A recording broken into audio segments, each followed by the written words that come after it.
निकलना।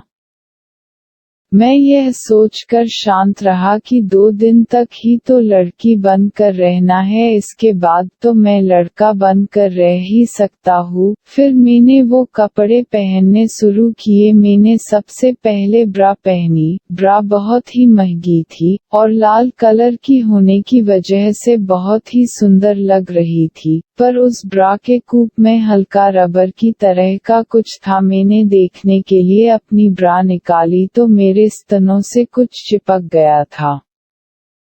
मैंने देखा कि जहाँ से एक औरत के स्तनों से दूध निकलता है वैसे ही निपल्स मेरे भी लग गए हैं और बूंद उसमें से दूध निकल रहा था। मैंने इस बात पर ज्यादा ध्यान नहीं दिया और पैंटी पहनने लगा। जब पैंटी पहनी तो पैंटी में भी कुछ कुछ गीला गीला महसूस हो रहा था। मैंने निकालने की कोशिश की पर वो निकली नहीं, वो मेरे शरीर से चिपक गई थी। उस पैंटी पर एक वजाइना भी था जो मेरे लिए अंग से जुड़ गया था। मुझे समझ नहीं आ रहा था कि उन लोगों ने मेरे साथ ऐसा क्यों किया है, मुझे ऐसी ब्रा और पैंटी क्यों दी। मैं ये किसी को बता भी नहीं सकता था क्योंकि मैं मेरे प्राइवेट पार्ट अपने पेरेंट्स को नहीं दिखा सकता था, इसलिए मजबूरी में मैं ब्लाउज और साड़ी पहनने लगा। वह ब्लाउज थोड़ा छोटा और पीछे से बैक लेस था। मैंने बहुत खिंचकर पहना था जिससे मेरे आगे के स्तन बूब्स उभर कर बड़े और आकर्षक लग रहे थे। फिर मैंने साड़ी पहनी। वो साड़ी बहुत ही हल्की और नेट वाली थी जिससे मेरी थोड़ी बहुत बॉडी आर पार देख सकते थे।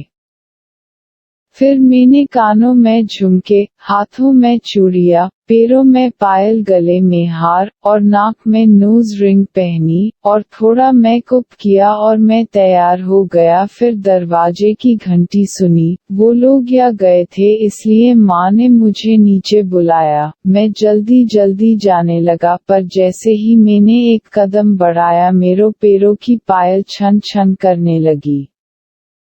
हाथों की चूड़ियाँ खन खन करके बजने लगती और मेरे बड़े बड़े झुमके हिलने लगते जिससे मुझे मेरे शरीर से जुड़े होने का एहसास होता और साथ ही मेरी नाक में पहनी नथ यह मुझे याद दिलाती कि मैंने लड़कों के नहीं लड़की के साड़ी ब्लाउज और हाथों में चूड़ियाँ पहनी है। इस वजह से मैं धीरे धीरे अपने पेटीकोट को हाथ से पकड़कर थोड़ा ऊंचा करके जाने लगा और सीधा रसोई में चला गया। मेरी माँ मुझे उन कपड़ों में देखकर बहुत खुश हुई और एक काला टीका मुझे लगाकर कहा कि किसी की नजर नहीं लग जाए मेरी बेटी को।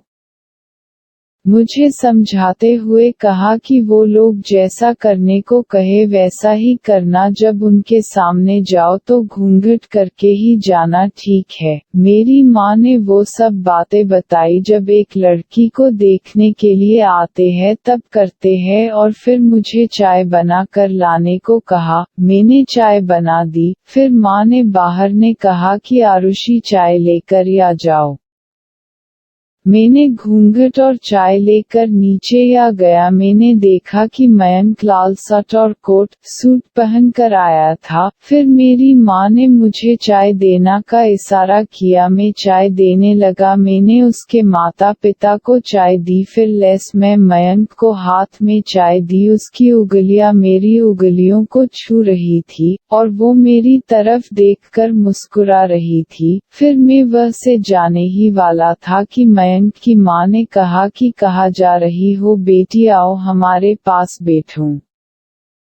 मेरी माँ ने कहा था कि उनकी हर बात मानना, इसलिए मैं उसकी माँ के पास जाकर बैठने वाला था पर उन्होंने मुझे मयंक के पास बिठा दिया। उस समय हम दोनों पति पत्नी लग रहे थे, बस फर्क यह था कि वो मेरा पति और मैं उसकी पत्नी लग रही थी। फिर मयंक की माँ ने कहा कि दोनों की जोड़ी बहुत जच रही है।